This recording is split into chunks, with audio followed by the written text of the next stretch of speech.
নমস্কার বন্ধুরা, আজকের মেনু চাল কুমড়ো দিয়ে মুগ ডাল। এক নজরে দেখে নিন কী কী জিনিস আমি ব্যবহার করব। এবার কিভাবে করছি আমি সেটা দেখাবো। মুগ ডালগুলো প্রথমে ভেজে নেব। ভাজা হয়ে গেছে মুগ ডালগুলো, এবার নামিয়ে নেব। কড়াইতে তেল দিয়ে তেল গরম হলে ফোড়নের মশলাগুলো দিয়ে দেবো।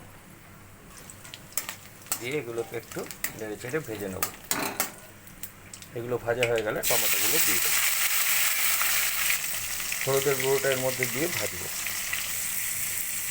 পরিমাণ মতো নুন, পরিমাণ মতো চিনি দিয়ে দেবো। দিয়ে এগুলোকে সুন্দর করে কষাতে থাকবো। এবার এই ভাজা ডালগুলোকে এর মধ্যে দিয়ে দেবো। দিয়ে আবার একটু নেড়ে চেড়ে এটাকে ভেজে নেব। এবার পরিমাণ মতো জল এর মধ্যে দিয়ে দিলাম।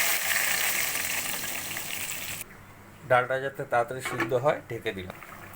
ডালগুলো ফুটে গেলে চাল কুমড়োগুলোকে এবার দিয়ে দিব। একটু নেড়ে চেড়ে দিয়ে ঢাকা দিয়ে ঢেকে দেবো। আঁচ কমিয়ে দেবো। প্রায় হয়ে এসছে, আর একটু ফুটলেই আমি নামিয়ে দেবো। রেডি হয়ে গেল আমার মুগ ডাল আর চাল কুমড়ো রেসিপি।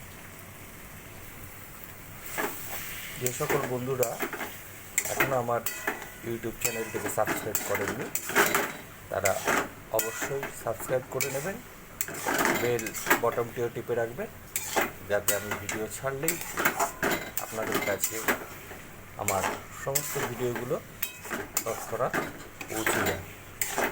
আজকের মতো আসি, টাটা, গুড বাই। সবাই ভালো থাকবেন, আনন্দে থাকবেন।